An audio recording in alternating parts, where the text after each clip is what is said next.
video, I want to explore the use of the parallel axis theorem and superposition to evaluate the mass moment of inertia of an arbitrary rigid body.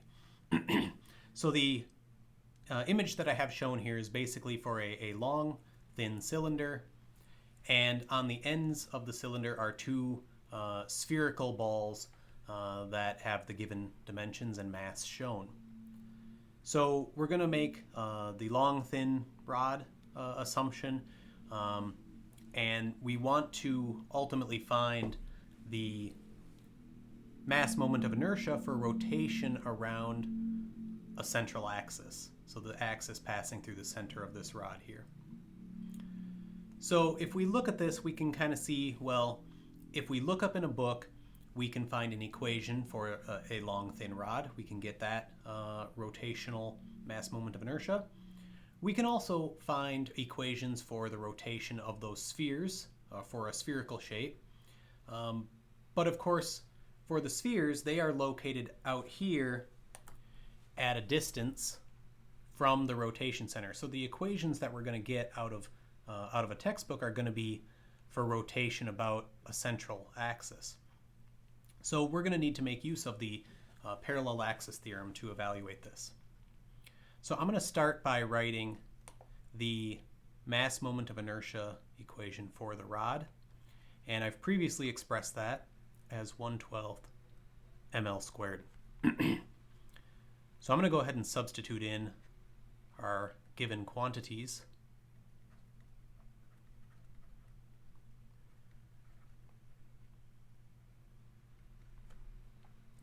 And if we calculate that out, we'd get 0.1067 kilogram meter squared. I'm going to do the same thing for a sphere. And the basic equation for mass moment of inertia around a central rotation axis for a sphere is 2/5 mr squared.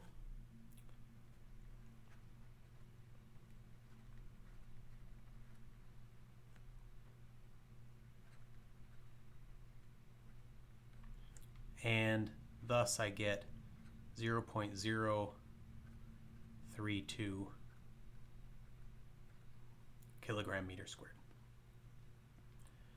Now I said that I was going to need the parallel axis theorem, right? Because the equation for the sphere is about a central axis, but the equation that we need is for rotation about this other axis at the center of the rod. So I'm going to put in here a term for the parallel axis theorem, remembering that that term is equal to md squared, where d is the distance between those two axes. So we have a rotation axis here for the sphere and a rotation axis in the center of the rod that we want to know about. So this is going to be equal to 2.0 kilograms, and now the distance between those two axes. So I can see that I have a distance of 0.8 meters, which is 1/2 the length of the rod. But then to get to the center of the sphere, I need to add 1 radius to that. So that means I have 1 meter to add to that. And thus I get 2.0 kilogram meter squared. So one thing that we could note right away is that the contribution to the mass moment of inertia from the rod is say 1/10 of a kilogram meter squared. The contribution from the spheres rotating around their own central axes is 3/100ths, so that's quite small. The contribution from the spheres being located at a distance from the rotation axis is 2. So relatively speaking, the spheres are contributing the most, but not due to their own central rotation about their own axes, due to the fact that they are at a large distance. So that distance is really kind of making the whole situation here in terms of our total. So if I go ahead and use superposition then to add all these things together, I'm going to take the rod itself plus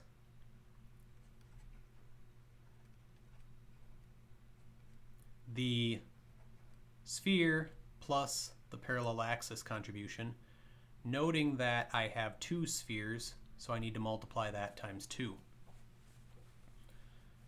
So if I do that, I get, I'm going to leave off my units here,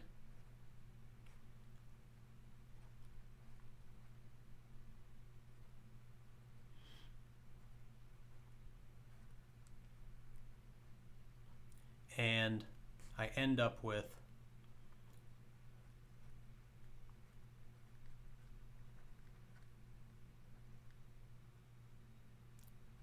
4.171 kilogram meter squared. And of course, we've already seen that 4 of those kilogram meter squared came specifically from the parallel axis theorem.